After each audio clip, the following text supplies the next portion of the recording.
All right, welcome everyone to Conversations with Adrian podcast. Today I'm joined once again by Dale Holmes. Dale, thank you so much for joining me today. Thanks, mate. It's been a long. When did we do it last year? June, was it? It was like the eye of the storm, I think, when we did it last year, wasn't it? Around about that, yeah. I had another chat with Jamie McIntyre the other day, and it was about 8 months since I spoke with him. So it'd be a similar sort of time frame.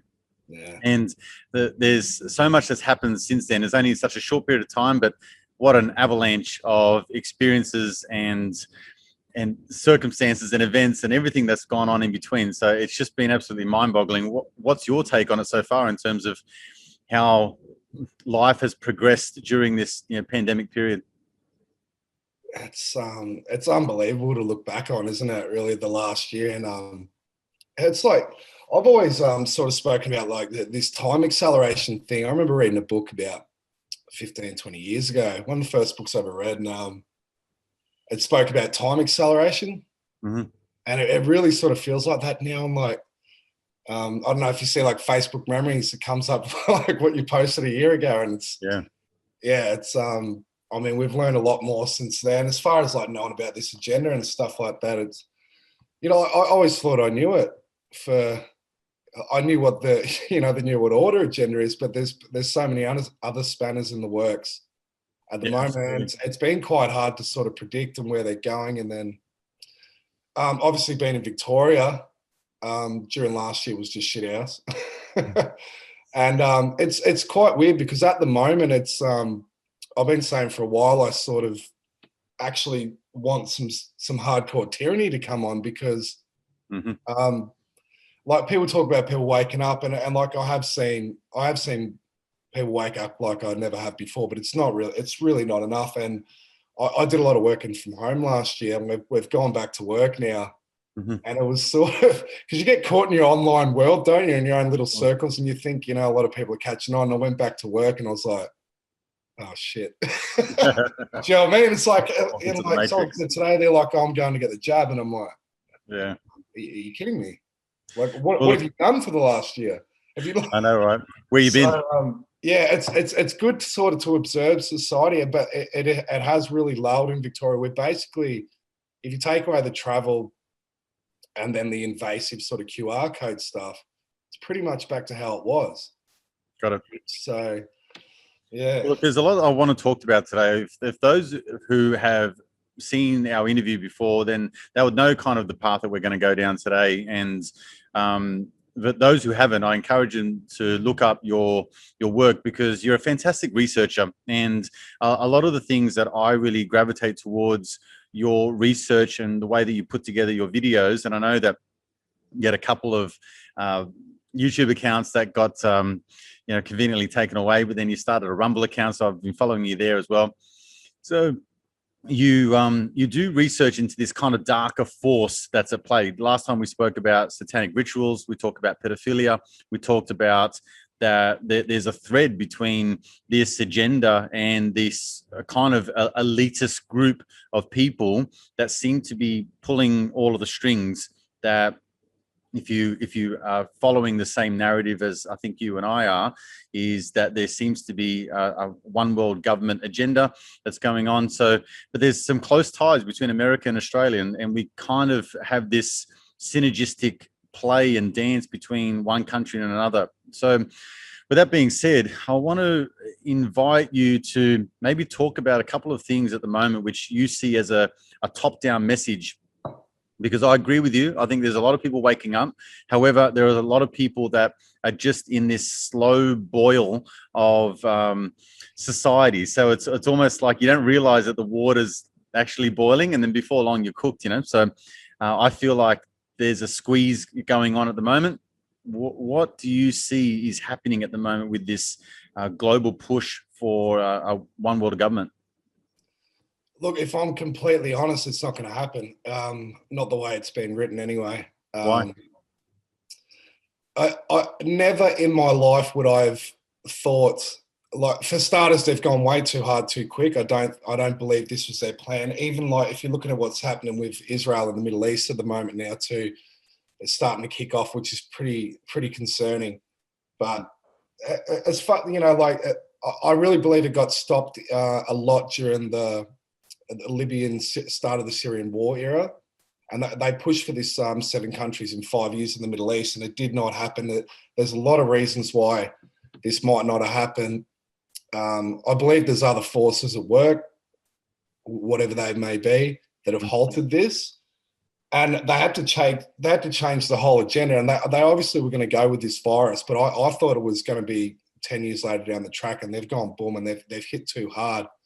And a lot of people have said for years that there would be a point where they would have to, the agenda would have to come so far into the scene, because you can't implement what you want to implement without eventually implementing it. You can't, they were doing it in slow steps. And like David Icke calls it the totalitarian tiptoe, where you want to get from A to Z, but you don't jump from A to Z because everyone's going to see it. You go A to maybe C to the, but in this last year, they've gone from like H to Z. They've just gone bang. And that triggers awakening. And at the end of the day, because the agenda, it is such a small cliche that we do hold the power of the people, and purely us knowing about it. And it's reached a quantum effect now where, the average is there. But the only thing that's lacking now is really that action, and that has to come with the precipice. And even for people like you and me, Adrian, we know how evil this is, but has our precipice really been reached? People talking about when they want to fight back and stuff like, because I remember going through they try and have those body scanners years ago, and I just straight out refused. But, it was hard back then because no one else was refusing. Mm. But now there is enough too. And it's like, it'd be interesting to see, like with this march on the weekend, things like this, these rallies, and like not just in Australia, this is happening all around the world. There is an awakening happening, but I'm waiting for some sort of big event that's something that just breaks it. And I've said for a long time, and I think it might be the financial collapse, and that's what we're holding on to. And really, the financial collapse, it should have happened 10 years ago. And I don't know if you've ever watched Gerald Celente. He's a brilliant economist, and they've just flooded the money with this bullshit fiat currency for so long. And then how much have they printed in America in the last year? 8 trillion or something?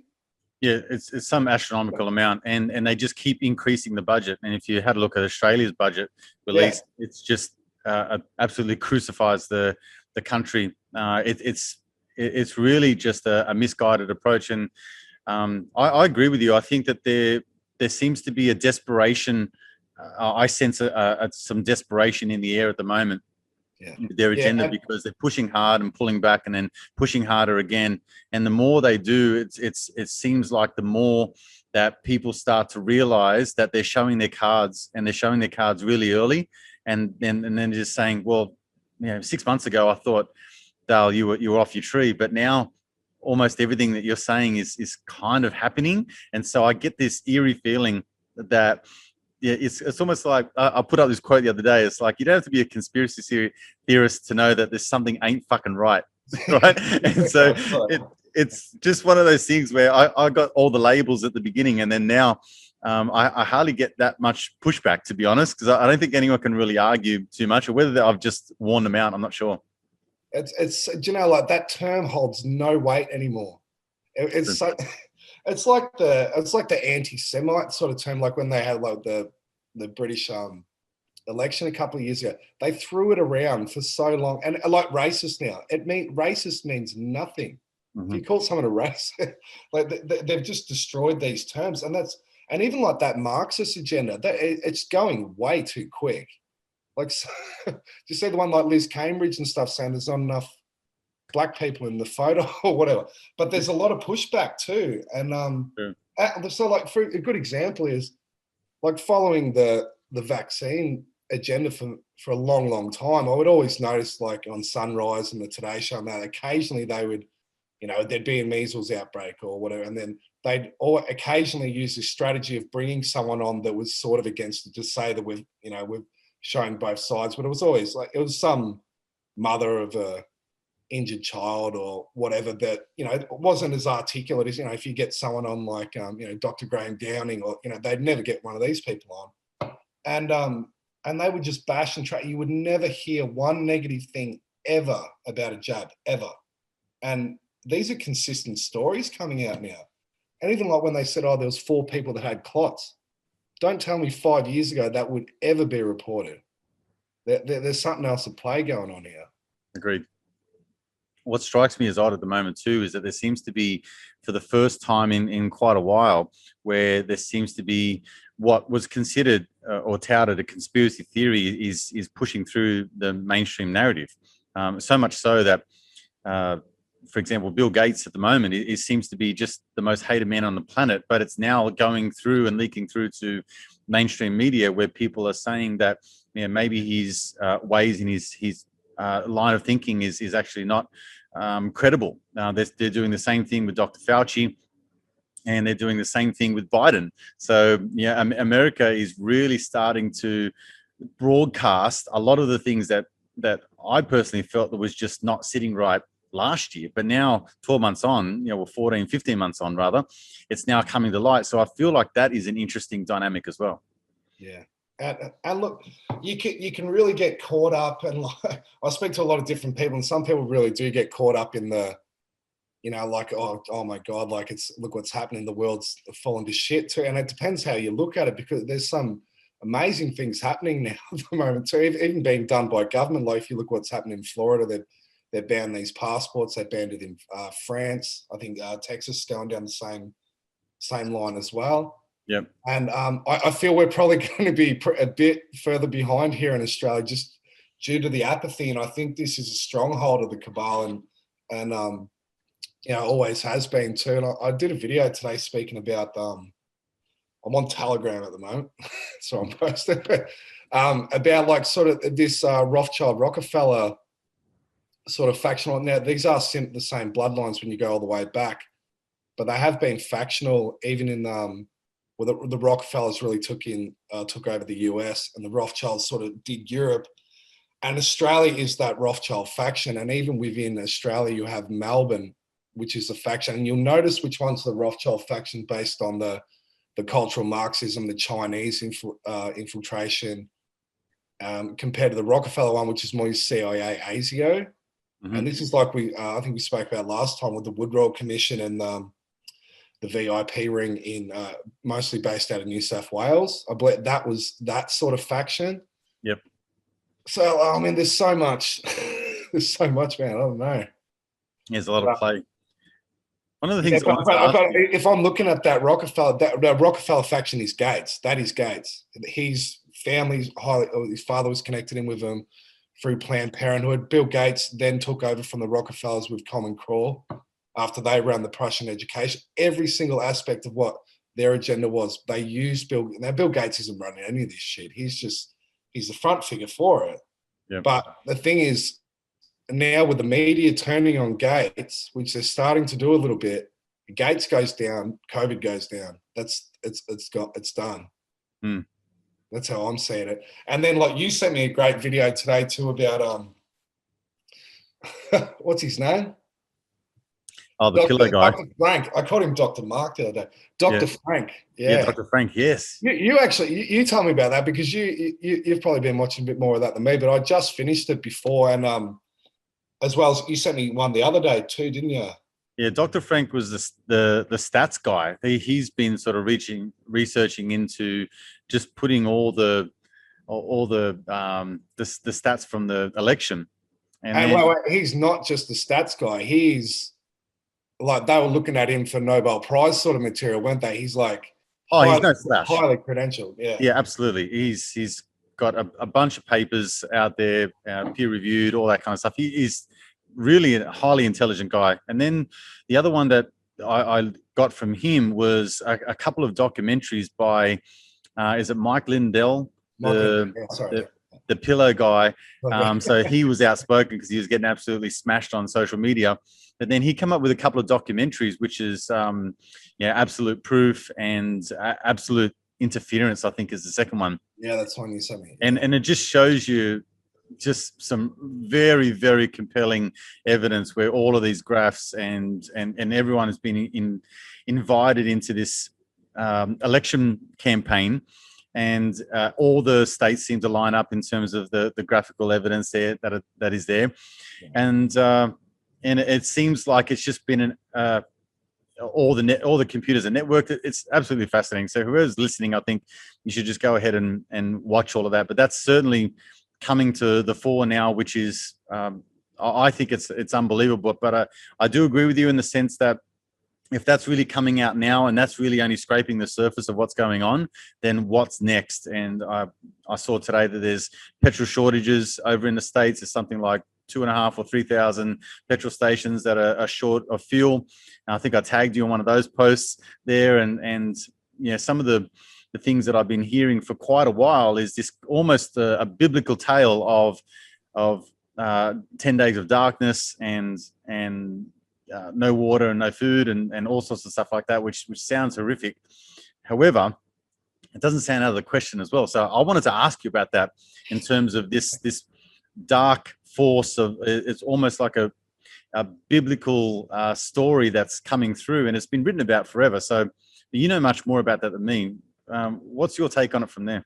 It's, that's very interesting, because especially for what's happening now with Israel too, because this is, I think they're playing out biblical prophecy. They're going to do that. And a part of that is the rebuilding of Solomon's temple as well too, which they wanted to build on the Dome of the Rock in Jerusalem. But absolutely, it makes you think about when these things were written too, right? Did they have foresight into the future? Did they bloody time travel here and come back? Yeah. And how much of these scriptures been manipulated and that through time? But I don't even look at it as prophecy. It was almost like a plan. And I could go into this sort of stuff too, because I think there's a much, much greater agenda at play. I think the satanic element is going to be taken out, and they are going to play out some sort of biblical prophecy with possibly even a Messiah. And we've got to be careful of this sort of stuff too. But I don't know. I probably won't go too far into that. But yeah, so the biblical prophecy is definitely there, and it's written into the hero's journey as well too. And this is a universal blueprint. Yeah, talk about that a little bit. I like the hero's journey. Dave Wilcock talks about that quite a bit. Yeah, so he wrote a book called Synchronicity Key it's probably about 10 years ago. And this is one of the most fascinating books I've ever read. So he goes through what he says. So he goes through, there was a book called Joseph Campbell's Hero of a Thousand Faces. And he writes the blueprint of, he discovered that this blueprint is in every story. It's in the biblical, Jesus stories, obviously the classic hero's journey, but it's written into every Hollywood movie. And what they've actually got supercomputers so they can put scripts through into these Hollywood, to a computer with a Hollywood script, and can give you the exact amount that it will make at the blockbusters, how much money or revenue. It's that defined of a formula. And like a movie like Avatar or The Matrix, absolute perfect here, or Harry Potter.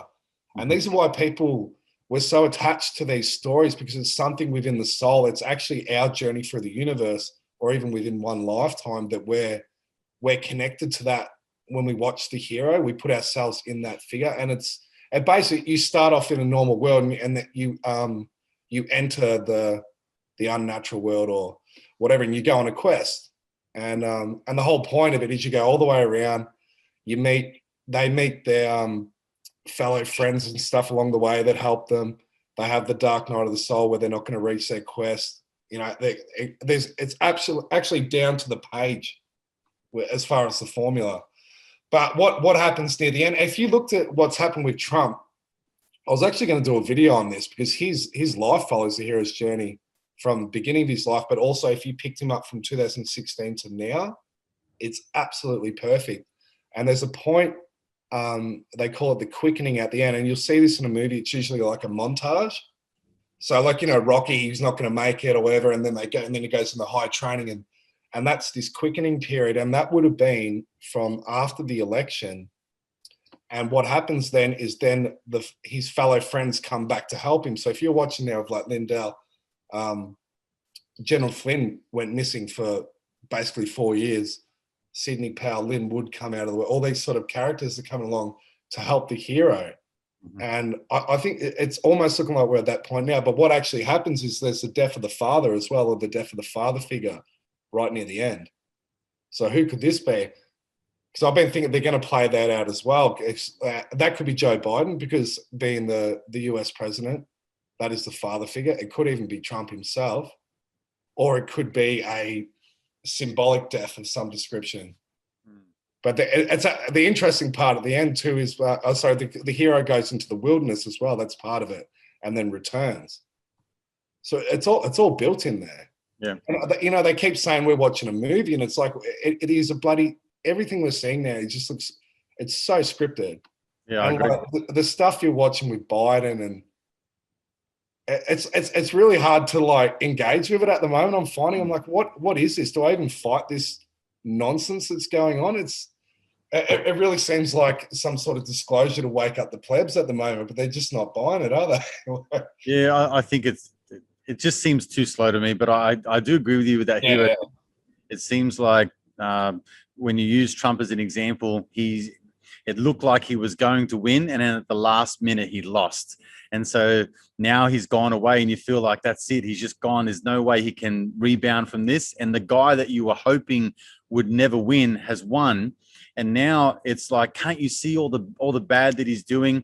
And there's a lot of people that are falling for his evil ways and sort of come under his control, so to speak. But then there's some people on his side which don't agree with what he's doing, and they start to speak up and go, you know what, I don't think you're doing the right thing.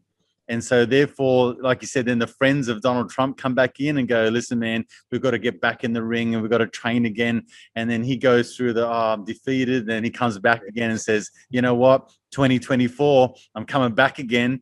And then all of a sudden it's on. And now you're rooting for the underdog. Yeah. Right. So I do feel like that is definitely a Hollywood script, out and out. There's just, to me, there's no denying it.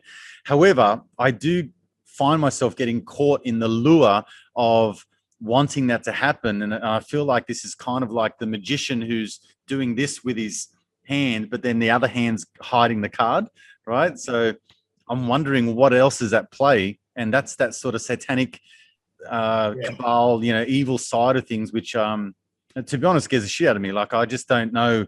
It's so unpredictable. I don't know what to make of it. What's your take?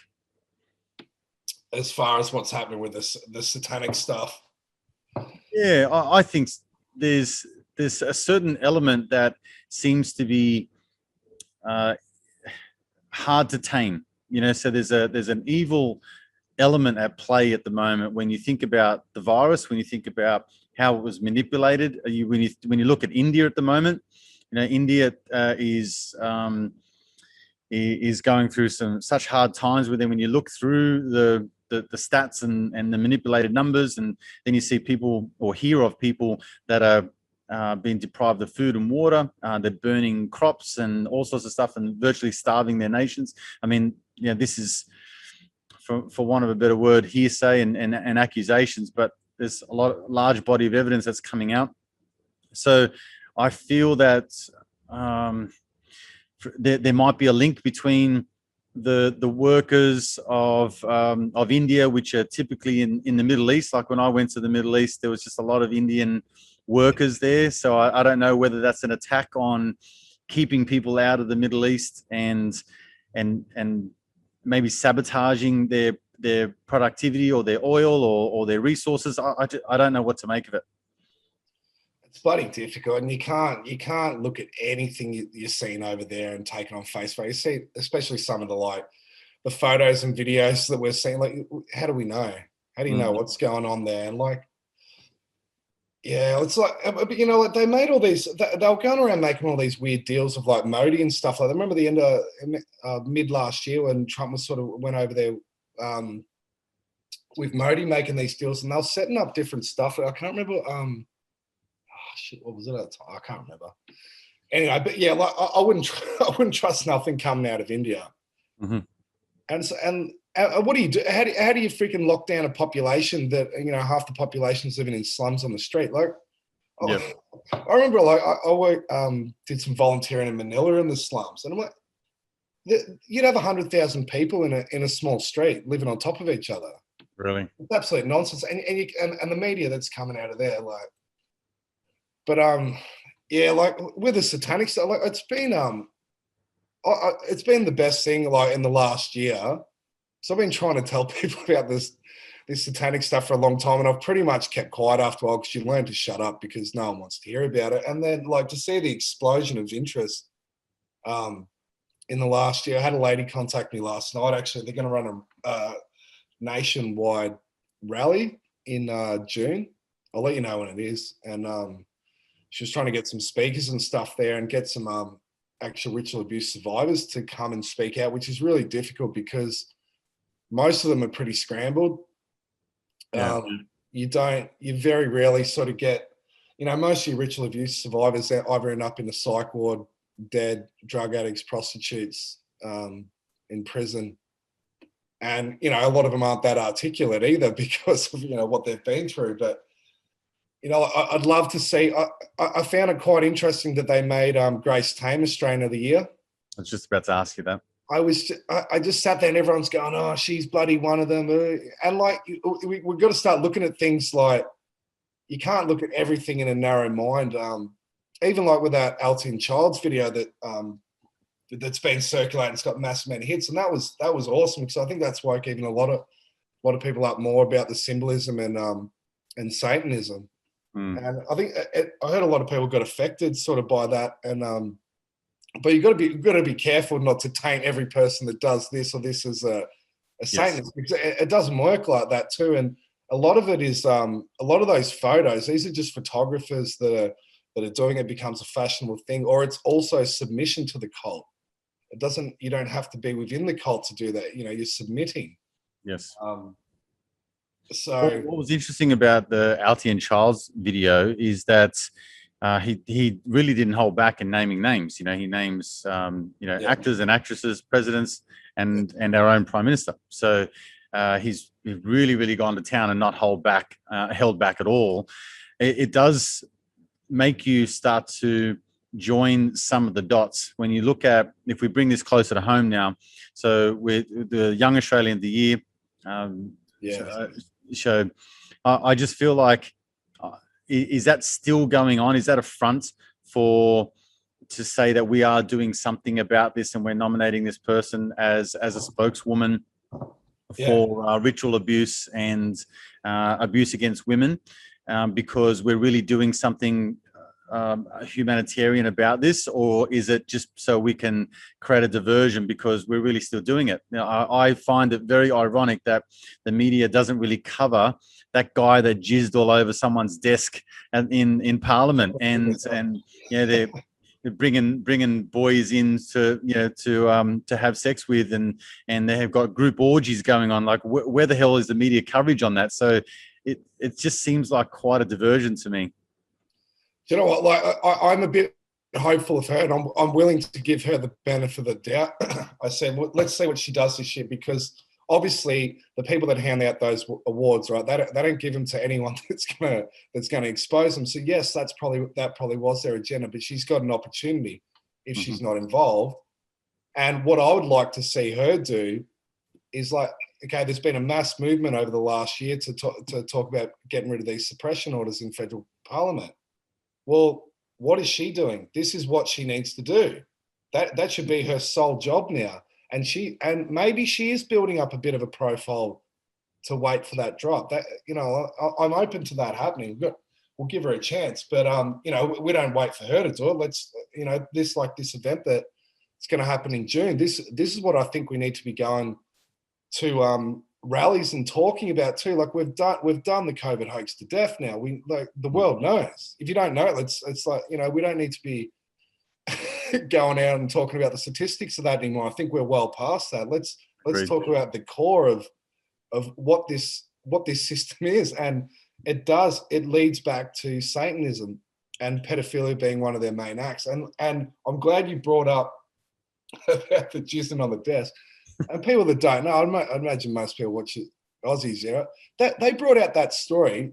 And this is another media tactic. They did it with Savile and stuff too. They mention it and then they drop it. It's done. that is the biggest story ever. And they covered it for 1, maybe 2 days. It's Agreed. done. And what I got out of that was it was members of parliament whose staffers were organising, and they used the term call boys, right? Mm-hmm. Now, this can be a term for homosexual prostitutes, and also how many openly gay men are there in parliament? A couple, maybe. I think maybe Christopher Pike. So if they're calling in homosexual prostitutes, now that's not illegal. You shouldn't be doing it in the workplace. But these people, if they aren't openly gay, that's compromising. That's the first thing I said. Why isn't the media questioning that?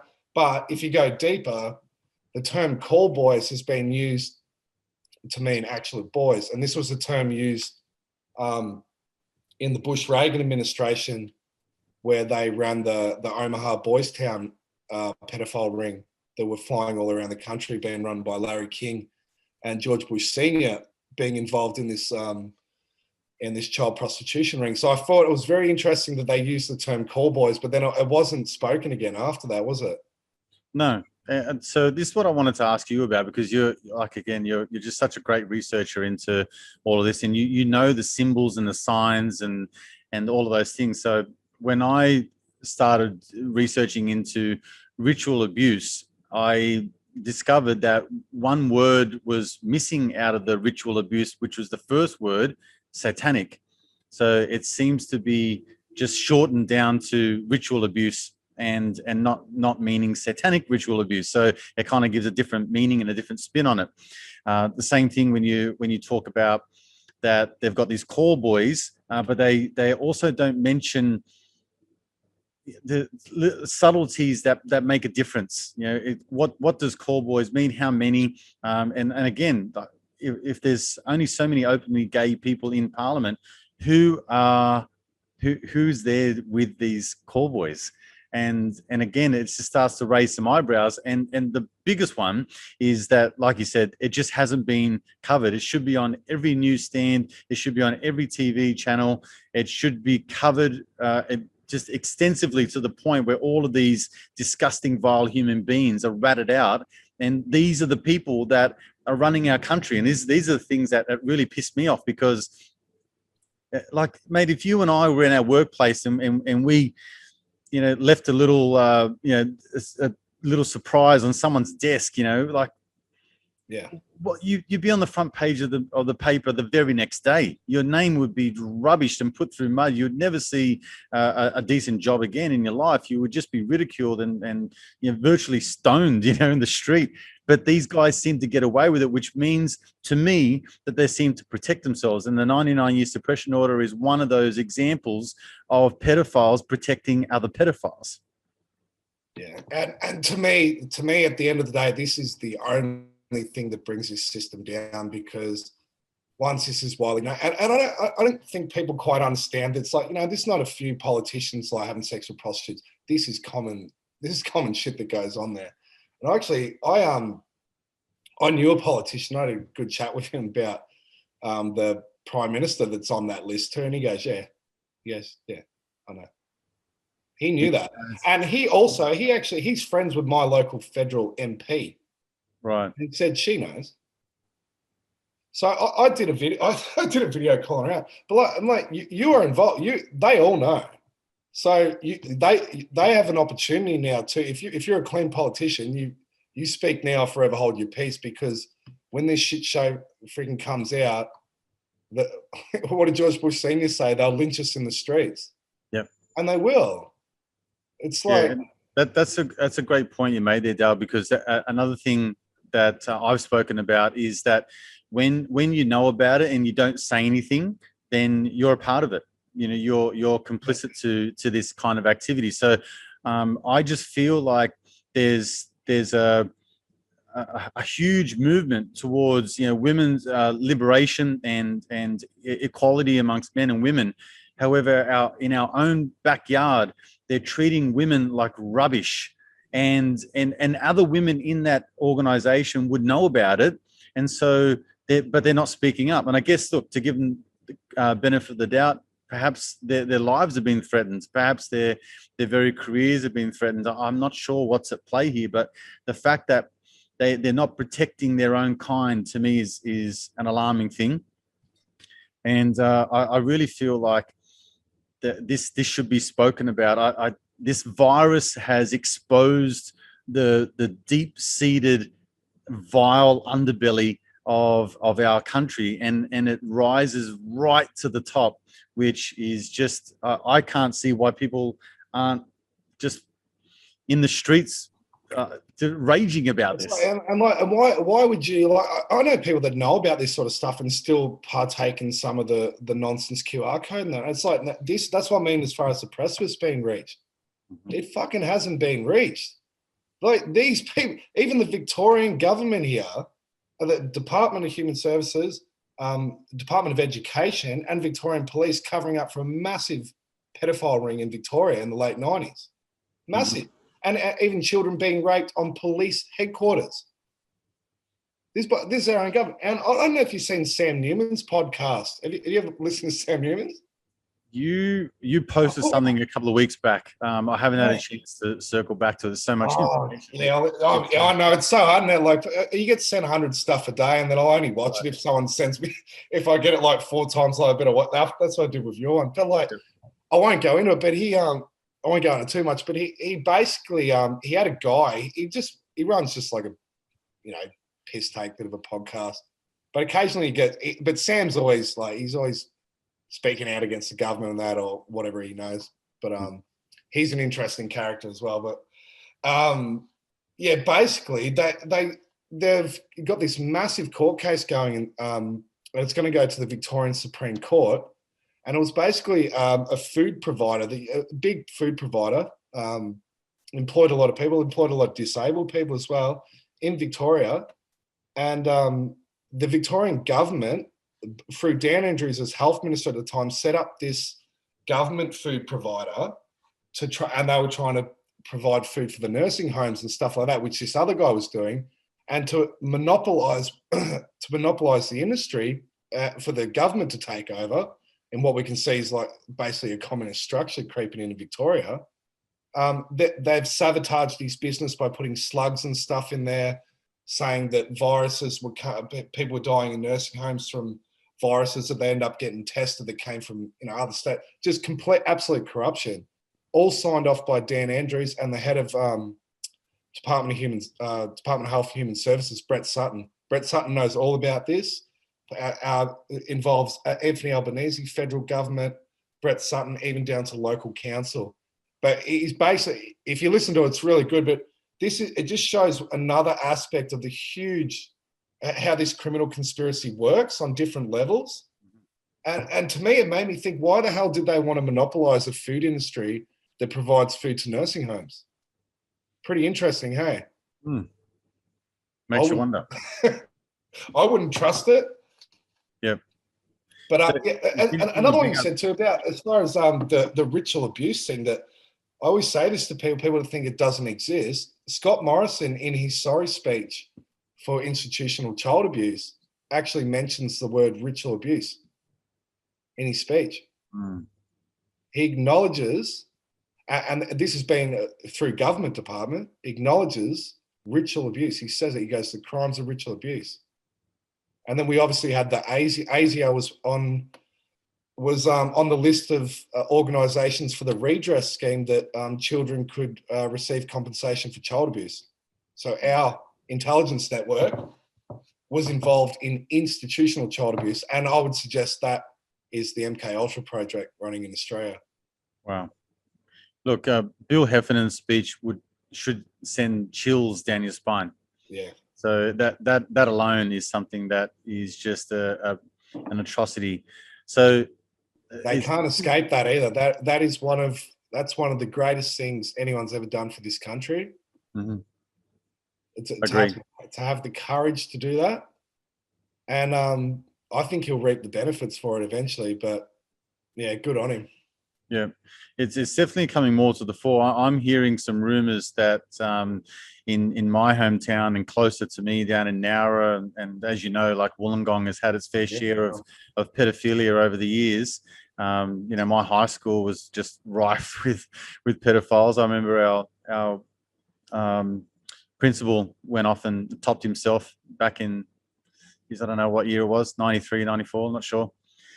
So it's been horrific through my local town, but I'm hearing that there's some stuff that's coming through.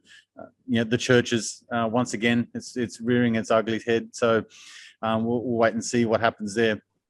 It's interesting you mentioned Dean Andrews, who's absolutely disappeared off the face of the earth. I saw him on TV every single day, or on Facebook, having his news press, and he's now gone. But him and Sutton and what was the other bloke that was getting involved with it all? He leaves my name. His name leaves me at the moment. But what's your take on that? Where the hell is Dan Andrews? Mate, anyone that tells you they know, everyone's heard the stories, right? Anyone that tells you they know, they don't know. No one bloody knows. No one knows. But he didn't fall down. He didn't fall down the stair. Like, the story's obviously bullshit. It's complete. Like you said, for someone to be, he was literally on the news every day, non-stop press conferences, and then boom, he's gone. And he went on a holiday around. It was at the same time Scott Morrison, Gladys Berejiklian, and the federal health minister, and they all went on holiday last year, about September or something. They all went away, and then he's nicked off. And the day he went down was the same time Greg Hunt went into hospital, right? So yes, mate. How does anyone? But what I'll tell you about Dan Andrews is I've seen it. Look, I think he's getting taken down, but there's been a setup from the start. The banning of HCQ by the Victorian government in January of last year, before anything ever happened, that's already a crime against humanity. Already. and you look at like what they did with Andrew Cuomo in New York with the nursing home saga. He's going down for that too, especially when they sent in the boat and stuff and all. But there was obviously this policy to send him into the nursing homes, and they've picked off different places around the world to expose, and so he's obviously involved in that. And then I think there's going to be connections that have come out with the Crown Casino, which is another story that's gone quiet. What's that one? So last year, the Crown Casino, there was a report done in New South Wales because the Victorian government wouldn't do it. They wouldn't do an independent report into massive money laundering coming through Crown Casino, mostly of Chinese billionaires and the Chinese Communist Party, right, involving child sex trafficking money, guns running. And I think a lot of this was connected to what was happening in Myanmar too, because then the Myanmar military took over. But this was what happened there, so Paca's in big trouble at the moment now too. And there was a story came out a few weeks back about him. He had a property next to Bibi Netanyahu in Israel, James Paca. And we know about the Israeli government and global media, and look, for him being the biggest media owner in Australia. And then they put out this weird article about James Packer meeting with Ghislaine Maxwell in 1994 in Melbourne. And why did they put that out? And they put it in 94, which is, she's only under investigation of a 4-year period at the moment. Yeah.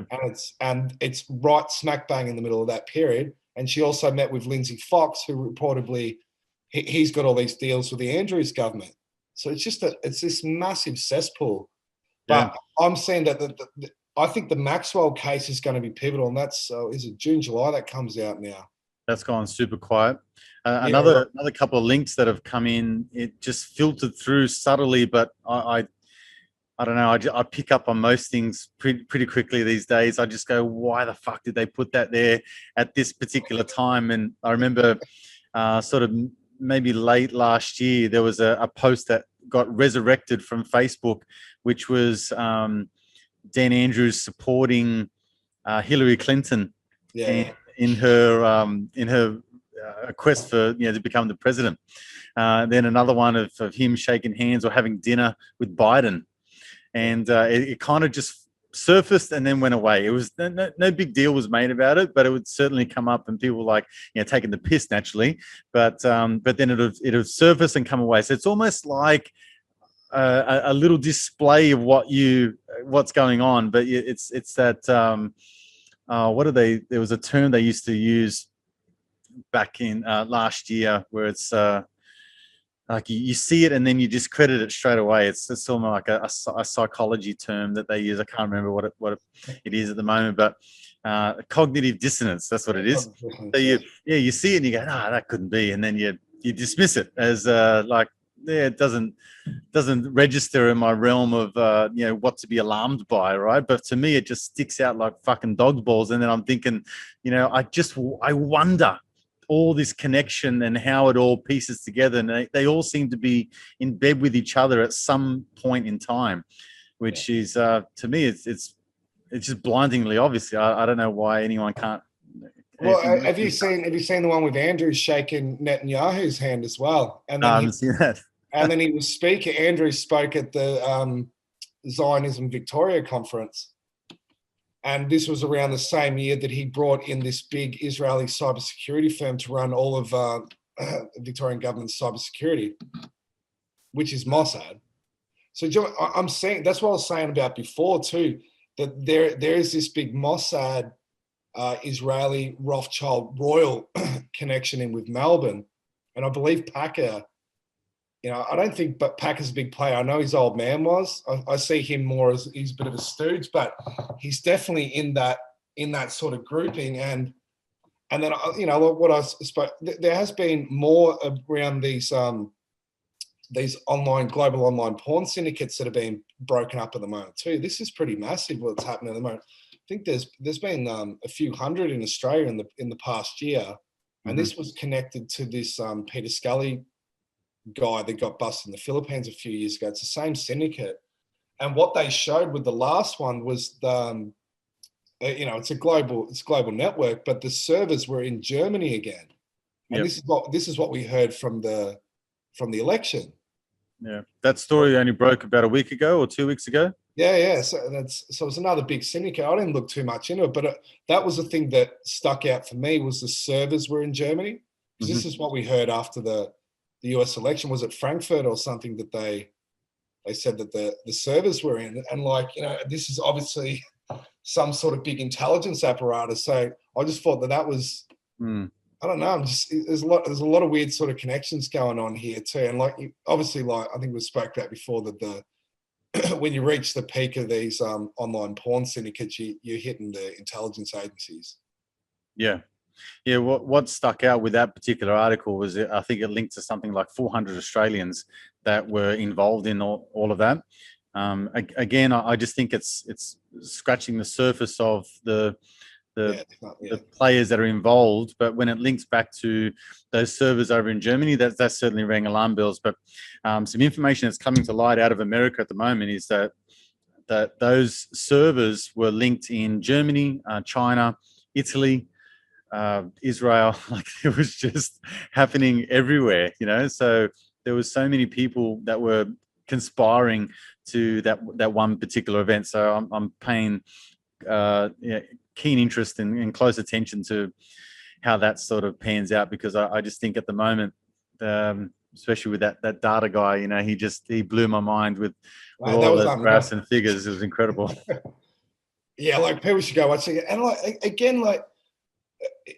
we are going to see these massive connections here. I know I spoke about Alexander Downer again before as well too, because he completely tied into, because everyone's forgotten about the Durham report. What's happening with that? What is going on? And then I've heard people talk about Bill Barr's.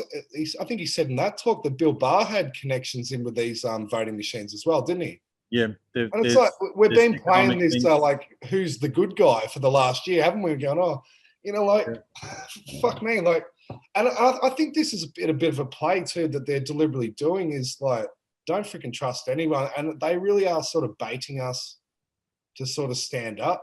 Even I don't know if you would have seen the Anzac Day thing, which you know, and they barricaded the fences up in Melbourne. Now, it was completely inappropriate. The government knew it made no sense.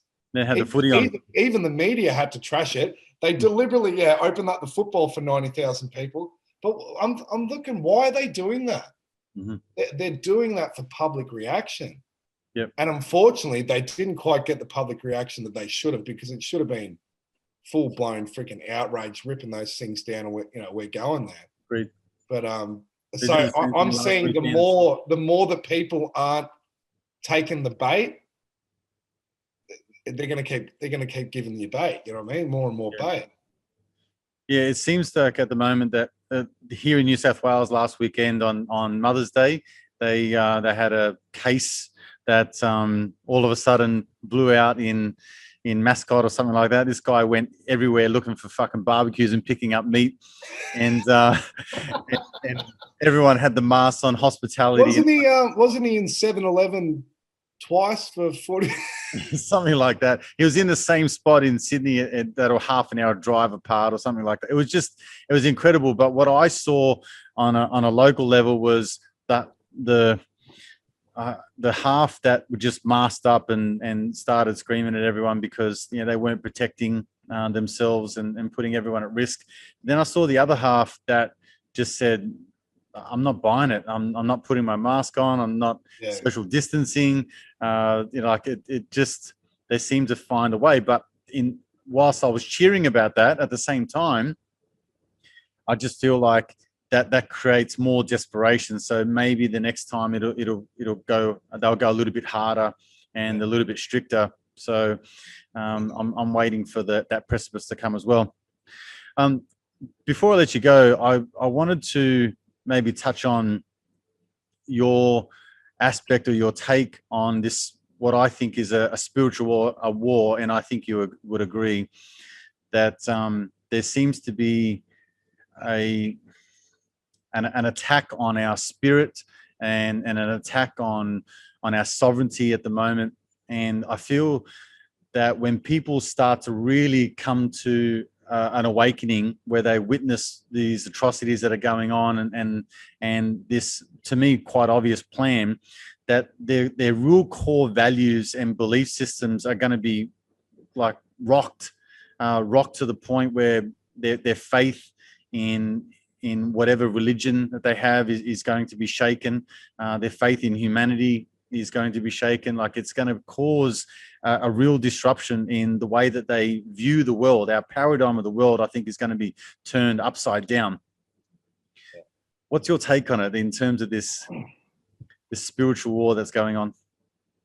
Yeah, it 100% is, and it's not a war that's happened in our lifetime or in the centuries or millennia. This has gone on for this is what we're here to do, and it depends how deep you want to go into it. I believe that this is part of the duality of why we come here. We can't, you need an oppressor.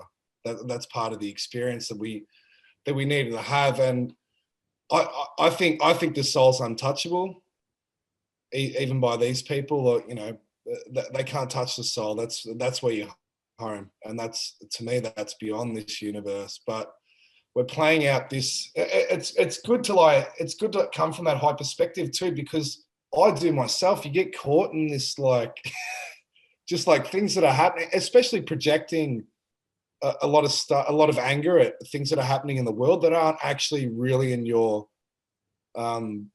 central experience of your life. Because like one thing that really triggers me is Gaza, always has.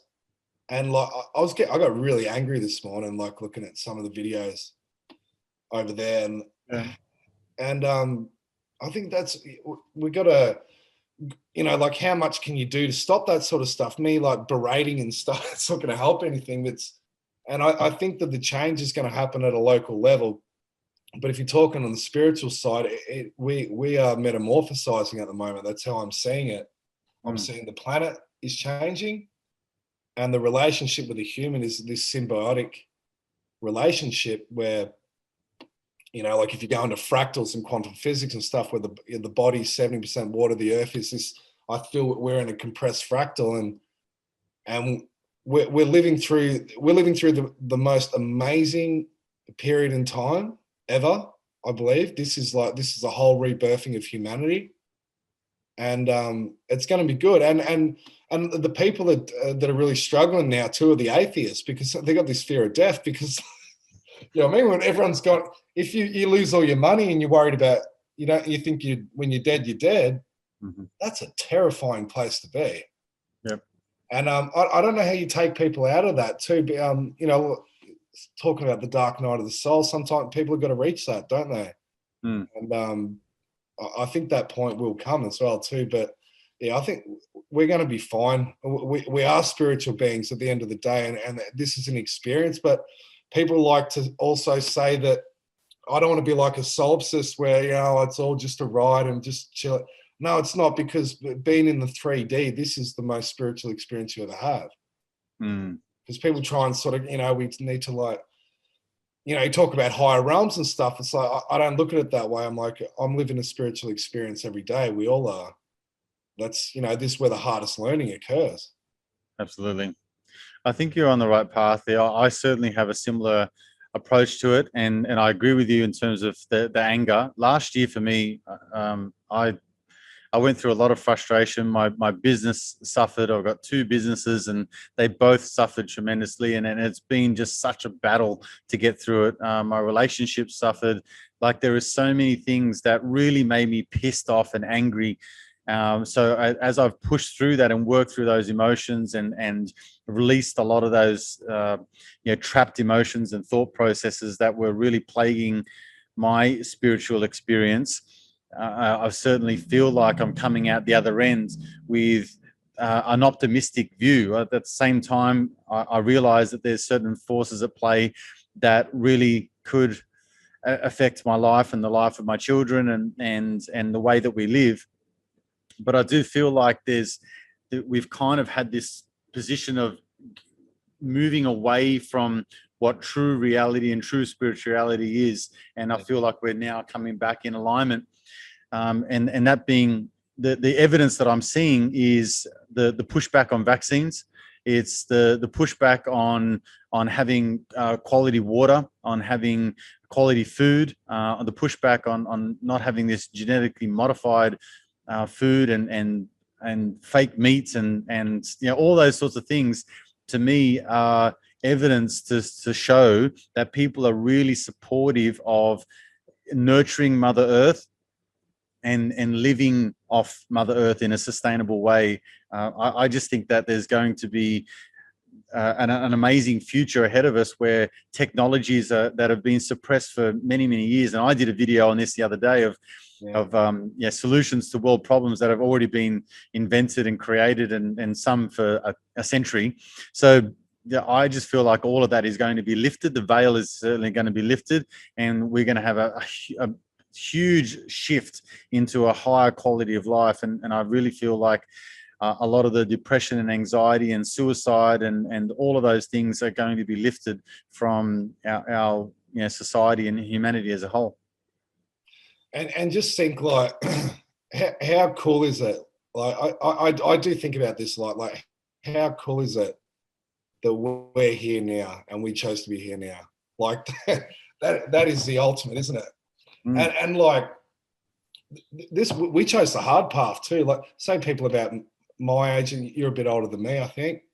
Yep. No, like, I think our whole lives were to lead to prep us for this moment. This is what we're here for. And then people like your children, they're the ones that are, they're going to take it to the next level. But we had to break the mold, didn't we? So, absolutely. And I also think too that we're not just the way showers here, but like for the whole universe. I think everyone's watching us at the moment.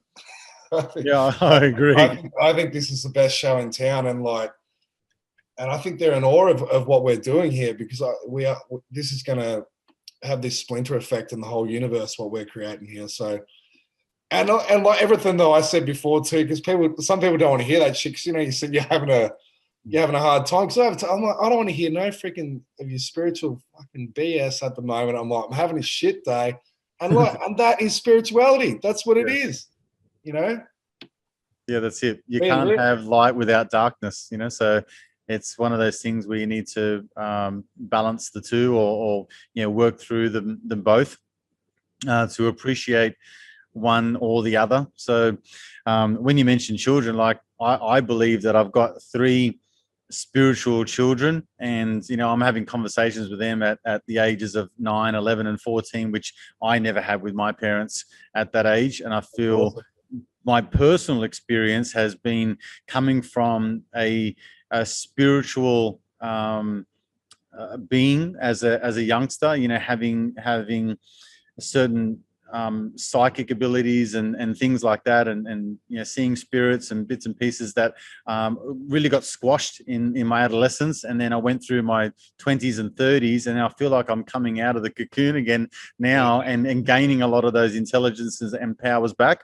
So I feel like that metamorphosis that you were explaining before is certainly a really good analogy of what the world's going through at the moment. It's really starting to change shape, and I agree. I think it's for the better, although there's going to be a shit ton of growing pains to go before we sort of push out of the cocoon and, you know, ready to fly.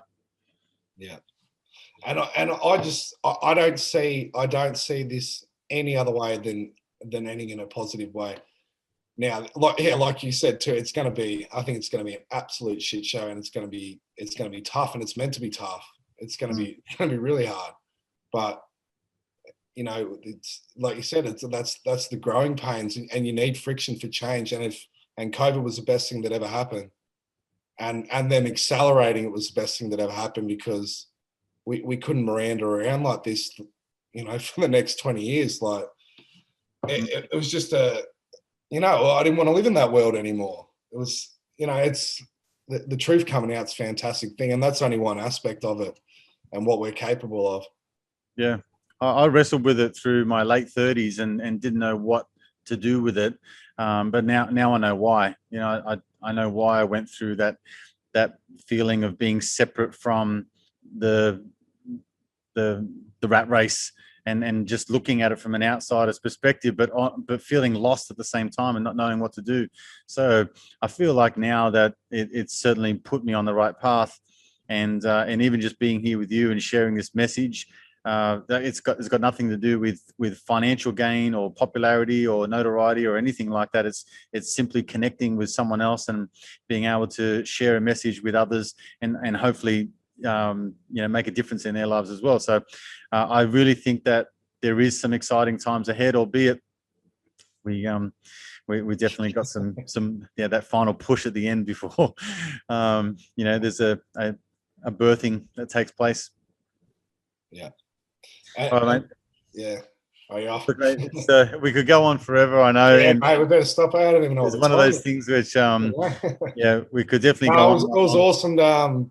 Awesome to have a chat with you, because it's been a while, hasn't it? So yeah, absolutely. We'll stay in touch naturally, and I think we should revisit this in a little ways time. We might have we definitely will have a lot more to talk about. I want to thank you for your time again, and I want to encourage everyone who's listening to go and look you up on your social channels and have a look at your work. It's absolutely amazing, and yeah, just thank you once again. Thanks, mate. You too. All right, take care.